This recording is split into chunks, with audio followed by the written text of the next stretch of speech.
Okay, so I'm sitting in a 2018 Honda CRV. This is the EXL model. I'm going to walk you through it in case you're thinking about buying it. This will explain some of the features and benefits.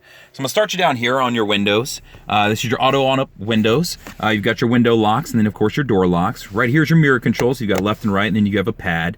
In the EXL model, you do gain memory seating. So you've got that right there, and to do it, you just press one of the numbers once you get the key in here, and then you can set it by pressing set. So now I would select 1, and now it's set, you can see. Jumping down here onto the dash, so the light right here you can see, so that right there is for my road departure mitigation system, and what that means is if I start to veer off the side of the road, it'll first alert me and then give the steering wheel a little shake. In the EXL model, it does have a powered tailgate, so there is a release button right there. You always got to make sure it's unlocked to use it. Down in the bottom left here, you'll see part of the collision mitigated braking system. This is always on unless you want to turn it off. What that means is if it's looking like I'm going to rear end a car and I don't brake the car because I've been distracted, the car can start to brake itself.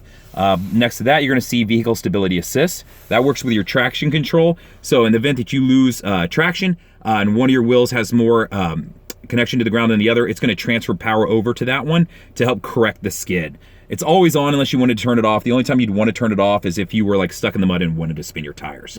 Let's jump up onto the steering wheel here. On the left side, I'm going to show you a couple features. Your Bluetooth controls are right here. So to answer a call, hang up a call for voice commands. You can also press and hold this until you hear the beep for Siri, and then ask Siri to do anything, whether it be send a text, make a phone call, things like that. So just be aware of that. It's kind of a cool feature. The I button right here is going to actually affect some of the things up here. So it allows me to toggle through the menu, alertness monitors, maintenance as far as oil life, what audio I'm listening to, jumping over to Bluetooth if I want to switch to kilometers an hour. So that's what this is. Back down onto this. So if I have audio going, up and down is going to switch between like FM, AM, you know what I mean? It'll keep jumping between all of those things. So let me get some audio on here, and that way you can kind of see it in the works. So we'll switch over to the audio. Yeah, there you go. So now you can see it toggling through. Your left and right buttons over here are going to switch between your favorite stations, or if you had like a USB hooked up or Bluetooth, it'll jump tracks. So that's what that's for. Your volume controls right here. You can rub your finger up and down it and turn the volume up, or you can tap it. So just be aware that you have both options available to you. Over on the right side of the steering wheel, so this is where some of your Honda sensing features are going to come in. And these are standard in the car. Hit main to turn, initially arm them. When you do that, you're going to see ACC and LKS come on, and that's adaptive cruise control and lane keep assist. All right, so let's start you off with lane keep assist. Lane keep assist is right here. When you press this button, you're going to see dotted lines come on up here. What that's doing is it's using a camera that's actually up in this box up here to detect the lines on the road. It works from 45 miles an hour to 90 miles an hour. If your windshield wipers are on, it's not going to work with that, so keep it in mind. When those lines fill in solid, it means it's now reading the road. Be aware though, it is a camera. It's not always going to detect it, especially if you're on a really wonky road with a bunch, it's been restriped a million times, so be aware of that. Back over here, the adaptive cruise control. So when I get up to speed, I would press set to set my speed. From there, I can set the distance that it will hold between me and the car in front of me. So regardless of their speed, if they slow down, it'll slow my car down and keep distance. How I set that distance, when I tap it, it's going to be, that's the furthest out. So I've got 4 options, and then I can go a little bit closer in, a little bit closer in, a little bit closer in. So that's for your determination, depending on what you're comfortable with. And then you can always, increase the speed that you're going, decrease the speed if you're going as far as keeping it on. So be aware of that. Over on the left side, you'll notice it does have auto up and down, auto on off lights. So I can set those right there to auto, or I can go fully on. And then I do have fog light controls right here also. So that's what's going on this side. On your left side, you do have your intermittent windshield wipers. And then you'll notice that the back controls are going to be right here. So if I need to control the very back window. So that's what's going on there. Let's jump over to the touch screen here and explain some things. So I'm gonna go to the home button and walk you from there. This is kind of the home screen of your phone, same idea. Audio-wise, if you wanna know what all the options are on this vehicle, you press source right here. This will take you to all of your options. So you've got FM, AM, the car comes with 90 days of satellite radio. USBs, you can plug in and listen to music directly through there. You have 2 USBs, which if I can get down here, I'll show you where they're at. You can see them right down in there. The one with the phone on it is gonna be used for Apple CarPlay and Android Auto, which I'll go over here in just a second. So let's jump back up here. So you can connect anything like an iPod, iPad, pretty much anything into the USB drive if you want to put music onto it. Bluetooth if you want to wirelessly connect up, whether it be to your iPod or if you want to go to your phone. Pandora compatibility, so you can connect up. It'll automatically allow you to switch tracks, change stations, things like that. If I'm using Pandora, I actually like to use the Bluetooth symbol because it won't lock my phone up. And that way if I'm waiting on an important text or phone call or things like that, I can still get to my phone.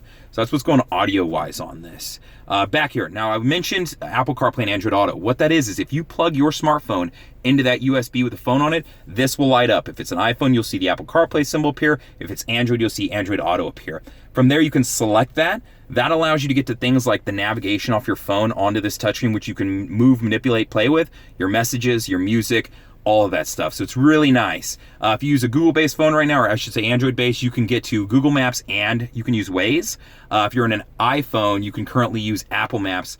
They haven't worked out the technology for Waze yet as far as that goes. Information button. So this is going to allow you to pull up a screensaver, or if you wanted tripometer information on this screen, you could have it versus over by your speedometer in the center over here. Hondalink, this is just going to be a place where you can get your VIN, set up maintenance reminders, things like that. Not a whole lot going on there right now. In the future, you'll be able to do things like locate your car, turn it on remotely with your phone, things like that. Phone, that'd be for your Bluetooth controls, get to your phone calls, emails, phone book, things like that. Settings. So this is where all the settings on the car, whether it be camera settings to turn on guidelines and turn them off. To connect a phone, I'll show you how to do this real quick. Go to Bluetooth and Wi-Fi. From here, you go to Bluetooth device list. Then you're going to select add a Bluetooth device right here. And then it's going to ask you to turn your phone on, turn the Bluetooth on and set it to discoverable. Once you've done that, press continue and it'll search for your phone, and then your phone will prompt you the rest of the way. So that's how that works, just so you know what's going on there. So let's back out of that screen.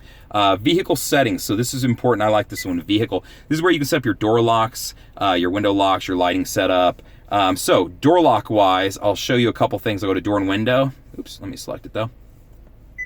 This is where I can set up like automatically having the doors locked. My customer wanted it when you shift to park versus the default, which is with speed. When I hit 10 miles an hour, it automatically lock. When I'm getting out of the car, I can set how it unlocks the car. So currently it's turned off to where it'll stay locked until they get out. That's just their preference. Down here, I like the Walkway auto lock.